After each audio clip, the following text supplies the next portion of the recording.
Maulang araw mga kananay. Meron ako ditong isang supot na bunga ng munggo. Kung sa iba nga ay tinatawag itong balatong, dito naman sa amin ay tinatawag nga yan na barawbaw. Yan nga yung bunga ng munggo at bago pa nga maging munggo ay madami pang proseso ang gagawin. Pinagugulang muna nga yan sa puno bago nga pitasin. At kapag gumulang na at napitas na ay saka naman ibibilad para lumutong yung pinakang balat niya. At pagkatapos nga noon ay saka naman papalu-paluin. Pero dito nga sa amin, kahit hindi pa nagiging munggo, ay pwede nang pitasin at pwede nang pang-ulamin. Dito nga sa amin, ang madalas lang naluto dyan ay yung inabraw o yung dinengdeng na tinatawag sa iba. At yun nga din sana ang aking gagawing luto dyan ngayon. Pero naisip ko nga na parang masarap yung bulang lang ngayon. Kaya naman, for today's video ay magbubulang lang nga tayo ng balatong. Eto nga at tinihimay ko na nga yung balatong. Yung iba na medyo magugulang na nga ay tinatanggal ko na yung buto. At yung mga malalambot naman ay di pinatanggal ko lang naman yung mga dulo. Sa mga masasakit nga mga tuhod ay bawal na bawal nga sa kanila ito dahil mabuto nga.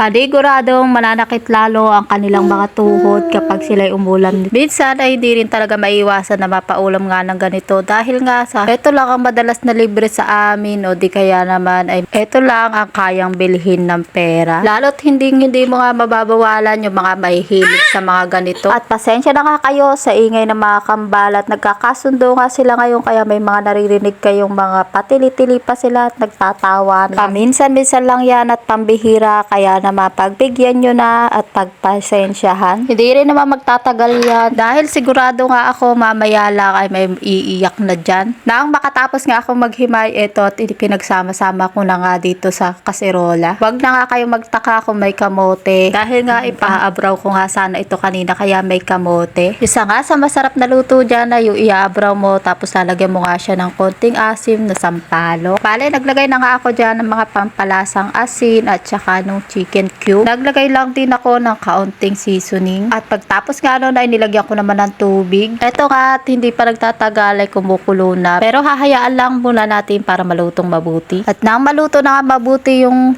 balatong ay dinilagay ko naman na yun mga talbos ng kalabasa at bulaklak. Ilulubog-lubog ko lang din sa tubig para mas mabilis nga maluto at pagkatapos ay tatakpan ulit. Mamaya-maya lang eto na nga at tuto na nga ang ating bulang lang na balatong. Okay naman na nga yung lasa kaya eto hinango ko na nga at ano pa nga hinihintay eto at nagsandok na nga ako kakagad para makakain na nga ako dahil hindi pa nga ako nag-almusal. Ayan na nga at sabayan nyo na nga ako mga kananay sa aking pagkain. At salamat Lord sa mga pagpapala.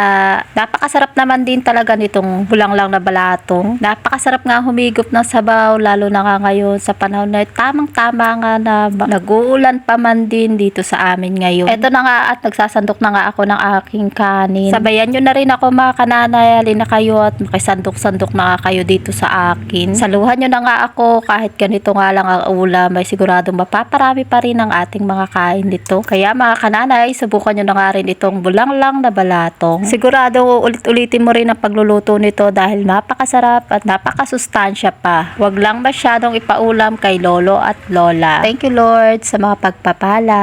At kinagabihan nga ito at pinakita nga sa akin ng anak ko yung bag niya nasira na nga. Ay kako naman anak, ala pa tayong pambili kaya tatahiin ko na muna. Ang dami pa naman nga kakong mga gastusin. Sumabay pa nga itong bag na ito. Dahil alam naman nating mga kananay pag December ay talaga maraming gastusin. Adyan ang bayarin sa school, sa Christmas party. Tapos nga gagamitin pa sa physical fitness nila. Iba pa rin nga ang gagamitin na susuotin sa pamasko nila. Isama mo pa yung mga inaanak na pinag-iipunan mo pa at hindi mo pa nga alam kung saan mo pa kukunin ang pambigay sa kanila. Kaya tiis-tiis na lang nga muna ngayon. Sabi ko nga sa anak ko ay kapag may napaskuhan na sila sa kata kayo bibili. Char. Ito nga at binigay nga din sa akin itong anak ko yung isang short niyang sira. Uniform nga din niya ito kaya kailangan kong tahiin din. Hindi nga rin ako basta-basta nakakabili ng mga gamit nila sa eskwelahan. Dahil mas inuuna ko nga yung mga mas kailangan. At tulad na nga lang ng pambaon at ng mga iba pa nilang gamit sa school na mga school supplies. Kaya kung maaari at kung po pwede pa na magpagtyagaan at tahiin ay tinatahi ko na nga lang muna.